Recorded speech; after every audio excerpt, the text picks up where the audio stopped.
Bineesh Antony, Kerala Vision news, Idukki.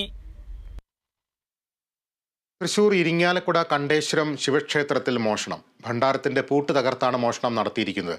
മോഷ്ടാവിന്റെ CCTV ദൃശ്യങ്ങൾ പോലീസിന് ലഭിച്ചു. അന്വേഷണം ആരംഭിച്ചിട്ടുണ്ട്. ഇരിങ്ങാലക്കുട KSRTC ബസ് സ്റ്റാൻഡിന് സമീപത്തുള്ള കണ്ടേശ്വരം ശിവക്ഷേത്രത്തിലാണ് മോഷണം നടന്നത്. പുലർച്ചെ 4:30 ക്ഷേത്രത്തിലെത്തിയ മേൽശാന്തിയാണ് നടപ്പുരയിലുള്ള ഭണ്ഡാരത്തിന്റെ പൂട്ടുപൊളിച്ച നിലയിൽ കണ്ടത്. ക്ഷേത്രം അധികൃതർ വിവരം അറിയിച്ചതിനെ തുടർന്ന് ഇരിങ്ങാലക്കുട പോലീസ് സ്ഥലത്തെത്തി അന്വേഷണം ആരംഭിച്ചു. CCTV ക്യാമറയിൽ നിന്ന് ലഭിച്ച ദൃശ്യങ്ങളിൽ നിന്ന് രാത്രി 12 മണിയോടെയാണ് മോഷ്ടാവ് പിക്കാസുമായി എത്തിയതെന്ന് വ്യക്തമായിട്ടുണ്ട്. എന്നാൽ ഇതിനു തൊട്ടു മുൻപ് വരെ ഇവിടെ ആൾക്കാർ ഉണ്ടായിരുന്നതായും ഇവർ പോയതിന് തൊട്ടു പിന്നാലെയാണ് മോഷണം നടത്തിയിരിക്കുന്നതെന്നും ക്ഷേത്രം ഭാരവാഹികൾ പറഞ്ഞു.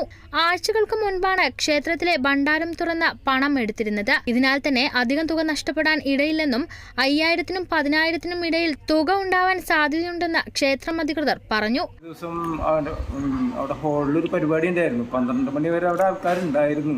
ആ സമയത്തൊന്നും ജസ്റ്റ് ഇവിടെ കാണിക്കുന്ന 12 മണിക്കാണ്. പക്ഷെ അവർ പോയതിന്റെ പിന്നാലെ അയക്കണം നോക്കി നിൽക്കുന്നു തോന്നണേ. ഞങ്ങളൊരു 15 ദിവസം മുമ്പ് ഇത് എടുത്തിട്ടുള്ളതാണ്. അപ്പോൾ ഒരു 5,000-നും 10,000-നും ഇടയ്ക്കുള്ള ഒരു എമൗണ്ട് ഉണ്ടാവും എന്നാണ് സാധാരണഗതിയിൽ ഞങ്ങൾ നിശ്ചയിക്കുന്നത്. കഴിഞ്ഞ വർഷവും ക്ഷേത്രത്തിൽ ഇത്തരത്തിൽ മോഷണം നടന്നിരുന്നു. Kerala Vision news, Thrissur. തൃശൂർ പെരിങ്ങോട്ടുകര ദേവസ്ഥാനത്ത് ശതദിന നൃത്തോത്സവം പുരോഗമിക്കുന്നു. 93-ാം ദിനം നിരവധി വ്യത്യസ്ത നൃത്തരൂപങ്ങൾ പ്രേക്ഷക മനം കവർന്നു.